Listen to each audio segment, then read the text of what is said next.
final film of MCU Phase 5, Thunderbolts, has dropped in theaters, so it's time to stop and rank all 5 phases of the MCU from the worst to the best.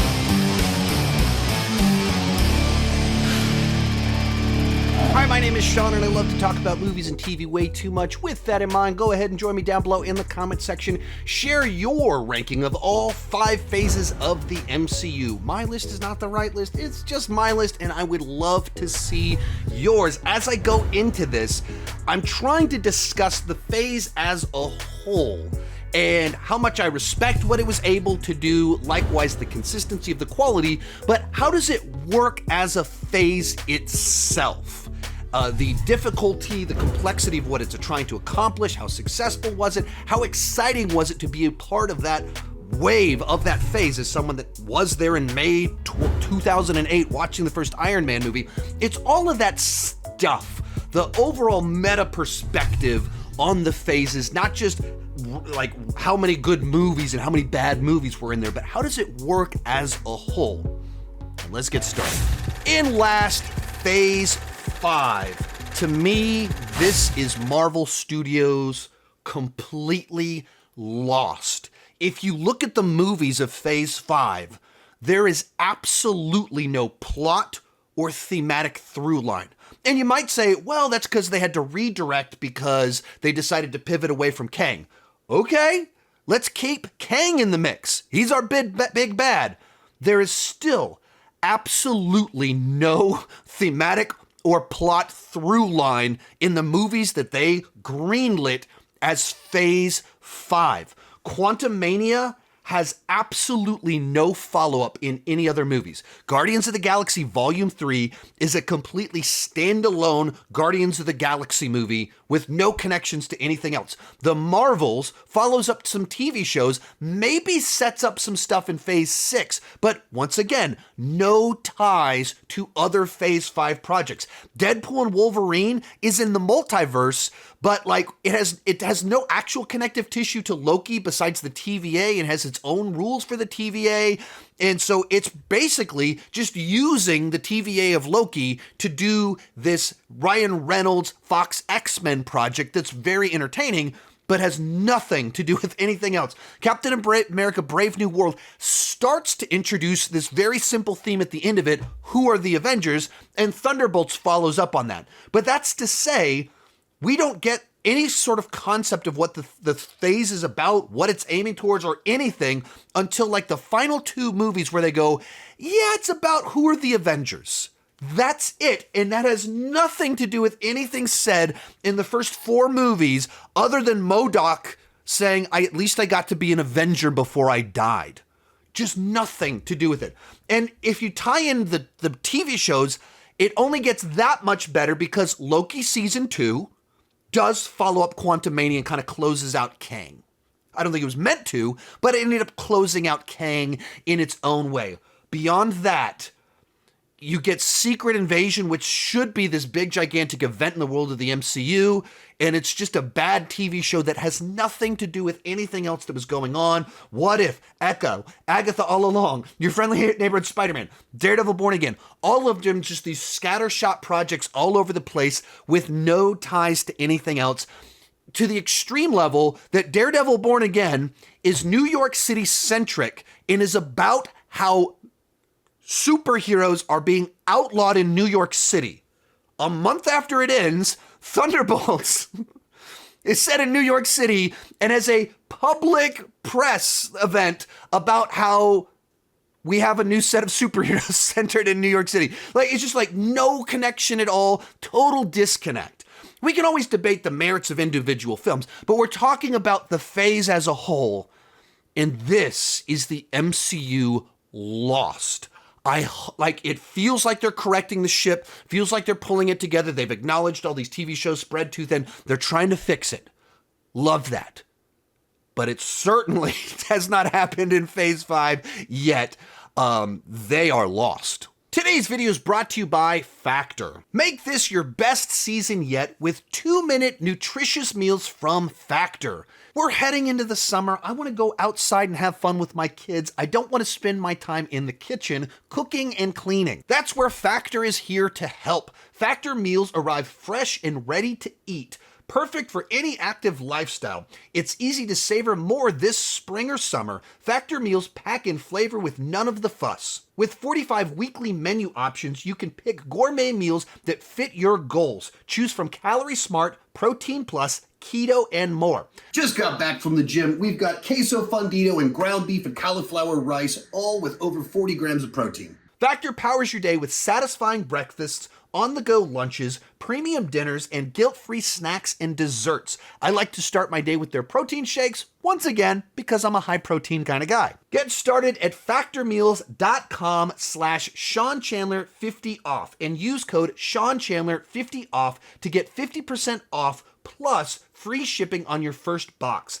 That's code SeanChandler50off at factormeals.com/SeanChandler50off for 50% off plus free shipping. In fourth, Phase 4. Now, generally speaking, I think that this one is as scattershot and inconsistent in quality as Phase 5, but also it does have a few through lines to it, where coming out of Phase 3, coming after Endgame, we are rebuilding and introducing new characters, and we are kind of exploring the ramifications of the blip. There's multiple projects where an overt theme of it is how did the events of Infinity War and Endgame affect these individual characters as well as the world in general. Falcon and the Winter Soldier, I have issues with the plot of it, but it is about the aftermath of what just happened. Likewise, we are introducing the multiverse, and while I'm a little bit frustrated that the set of rules for each project is wildly inconsistent and different for every multiverse project, we do introduce something and expand it. But like I said, this is a phase where this is where the scattershot side of the post-Endgame world begins and the quality starts to drip, or overall quality or consistency of quality dramatically dropped. And by now, they've kind of acknowledged exactly what happened. Disney mandated, we need you to produce content for our streaming service. So all of a sudden, they went from producing 3 movies, roughly 7-8 hours of MCU content per year to producing like 20 hours of content per year spread across 2 different formats, and having to learn how to make TV shows, having to recruit twice as many directors, twice as many writers, while having lost a lot of their main cast and main writer-director people that have been such pivotal pieces of making Phase 3 so effective. So there was so much newness in Phase 4, it's not surprising that it was a little bit rocky and disjointed. I've said it many times before, but I think it's something as simple as putting Thunderbolts as the final movie in Phase 4 rather than as the into Phase 5 makes Phase 4 a much stronger phase that feels like it was building towards something specific. It like you introduce a series of new characters and you pull them together into a team-up movie that kind of gives a cohesiveness to it. As is, it just kind of feels like it ends randomly with Wakanda Forever. Even over the last week or so since Thunderbolts came out, I've had so many comments where people have said stuff like, wait, we're in Phase 5? Phase 5 is ending? When did Phase 4 end? Because all the previous phases had an Avengers movie right before the end of the phase. Now, in Phase 2 with Age of Ultron, and then you have Ant-Man and the Wasp right afterwards, but there was an Avengers movie at the end of the phase, and then the actual end of Phase 3 is Far From Home, but right before that was Endgame. There's always that, it's like the epilogue is that smaller movie, but there's always, it was an Avengers movie, and then there's just nothing that feels like it's tying it up, pulling it together, closing it out. So it just feels like a bunch of projects that are kind of introducing plot lines, introducing characters, but lacking a cohesiveness. And once again, the quality was kind of all over the place. There are some great things in here, and then there's a lot of lackluster things in here. There's some experiments that I think were experiments worth taking that I think failed. I don't think Eternals worked, but I think it doesn't really work at all for me as a movie, but I can respect that experiment. And then there's ones where I think She-Hulk was just a bad idea. I think it breaks the rules of the universe too much in a way that hurts the universe rather than is a fun experiment that adds some nice flavor to it. He almost tasted that. Num num num num, eat it up. Go play okay, 3, 2. So just a lot of odd choices in here, but overall the issue of they mandated that Kevin Feige had to produce a bunch of content. Because of that, he was spread too thin. They had this thing called the MCU Parliament that became very prominent since post-Endgame because Kevin Feige was spread too thin. So then he has this team of producers that oversee different projects, and because they're working on so many different things, they don't have enough individual oversight of the early scripting and the overall story, and that's where I think you see a lot of issues over the last two phases. In third, phase 2, and this is the first full phase of the MCU after Disney acquired Marvel Studios and Marvel. If you don't know, original Marvel Studios was an independent film studio that by this point in time had produced enough hits that Disney acquired them. They thought there was a future there and started to fund them. So when you get into phase 2, this is the MCU kind of finding its stride, it coming into its own. They're no longer just this risky upstart. They've had hits. It is working. And now you start seeing kind of the definitive lineup that was the classic lineup of the MCU kind of take shape. If you don't recall, phase 2 was actually overseen. The creative oversight for the phase was done by Joss Whedon because The Avengers was such a massive hit. They kind of had him as the guy that script doctored all the scripts, did like a final pass on almost all the scripts to punch them up, to make sure that they pointed towards Age of Ultron and kind of have a specific flavor to them. Because it was moving under Disney, you start getting a little bit more uniformity of how the movies looked, how they felt. And you kind of get that where people talk about the MCU having kind of a formula to it. This is where that really starts to emerge, for better or for worse. There was also a consistency of everything kind of starting to take shape at this point in time. And if you look at the individual projects, you have a couple of the absolute best with Guardians of the Galaxy, Captain America Winter Soldier, which to that exact same point, you start figuring out who are some of the top writer-directors with James Gunn, the Russos, and the Russos' writing team that ended up creating the dominant force of the rest of the this phase and the next. But you also have several disappointing, lackluster sequels in there. Of course, Thor: The Dark World, largely regarded as one of the weaker MCU films, and then Age of Ultron, considered a disappointment compared to the first film and nowhere near as good as the two that followed afterwards. And so it's kind of on quality, a little bit hit or miss. But what you do have is the world of the MCU starting to be expanded. Not to get ahead of myself, but if phase 1 was just kind of about pulling together a handful of characters into a team-up movie, phase 2, you get this much grander and more complex world where we've already done the team up, we've already introduced people, so now let's really go out there and explore and show just how vast all of this is and how big and epic it can be. And the groundwork being laid for us to be able to do Thanos and the Infinity Saga, or Infinity War and Endgame, where how much they knew exactly what they were doing at this point in time, I don't know. But we're starting to throw the Infinity Stones out there. We're exploring the world of the Guardians of the Galaxy on this grander level. We're talking about the ether, and some risks are taken. I mean, I remember when they announced this project and I thought they'd lost their mind. And then I saw the trailer and went, wait a minute, this thing might be good. And then I saw it and instantly fell in love with the talking tree and talking raccoon. And they took risks and it paid off, and people showed up and fell in love with these projects. I guess for me, on individual quality, phases 1 and 2 kind of go back and forth. You could, different day of the week, I might pick one over the other. There is a reason that I picked phase 1 over phase 2 today, which will bring us to our runner-up, Phase 1. This is the pre-Disney phase. This is the pre-success phase. At this point in time, Marvel Studios was this scrappy, independent studio that quite literally took out a gigantic loan in order to produce a handful of movies, which itself was a gigantic risk. If they flopped, if Iron Man wasn't a hit, this thing was very likely to implode, and we would not have had this entire franchise. For that reason, they were figuring it out as they went along. They thought Incredible Hulk was going to be their first big hit, not Iron Man. I mean, it was all that kind of level of DIY, do-it-yourself, an old school kind of mindset, a bootstrapper's mindset, an entrepreneur's mindset to filmmaking.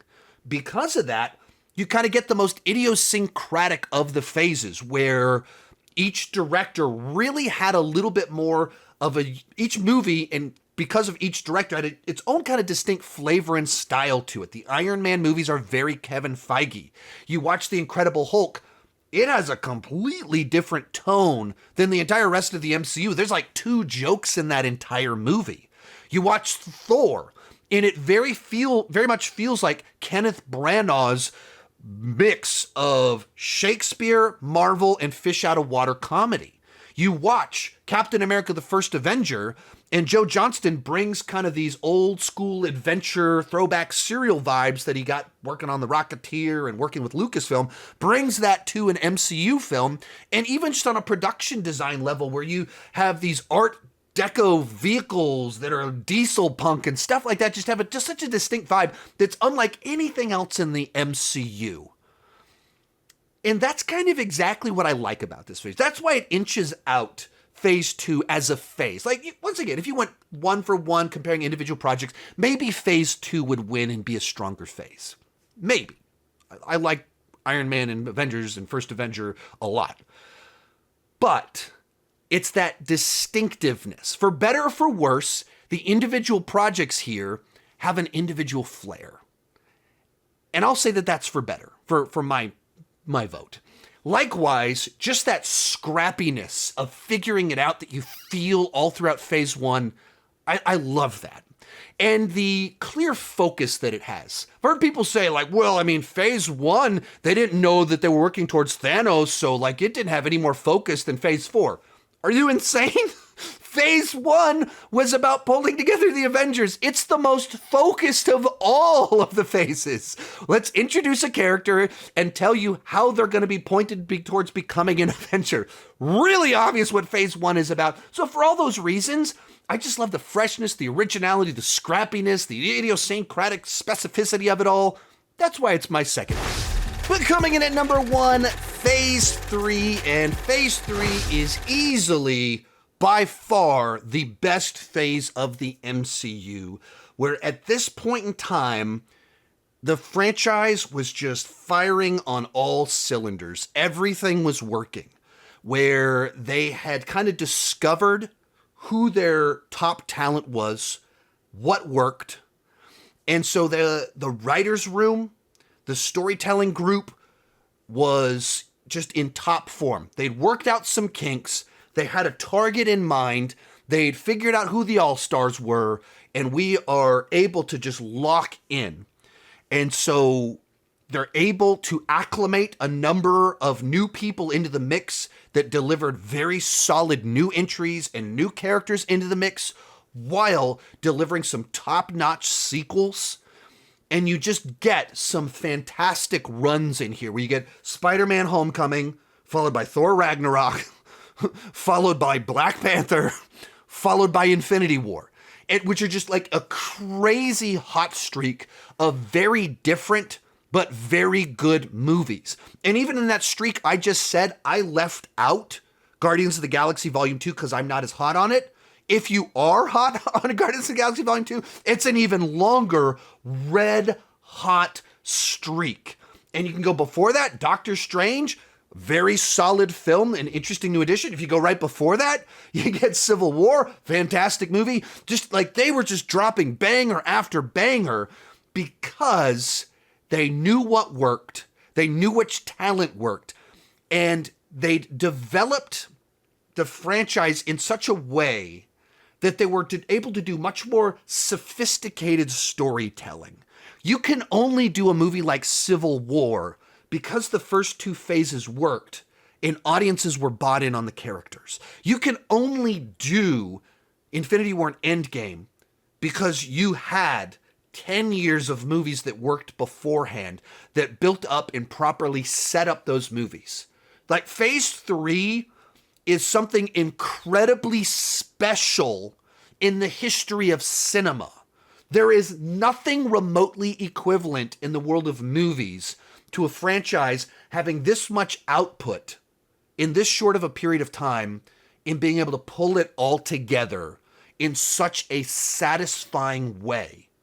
But still in the middle of it, we're doing Black Panther. We're introducing Spider-Man, Doctor Strange, other characters like that, still taking risks like Ragnarok. And everything was just kind of coming together creatively, on the bigger picture, on the individual projects. And there was just such a cohesiveness and consistency of quality that just without question is by far the best phase of the MCU. And I can't imagine a scenario where they could get back to this.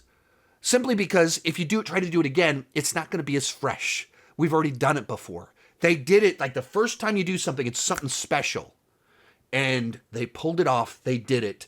And I think we're always going to kind of be in the aftermath of the very special, unique event that was MCU Phase 3, culminating in Endgame. So it comes in at number 1. If you enjoyed this video, I've got a whole bunch of other MCU rankings just like this one. Talked about the Avengers movies, talked about the post-Endgame films very recently, ranked all of the Thunderbolts.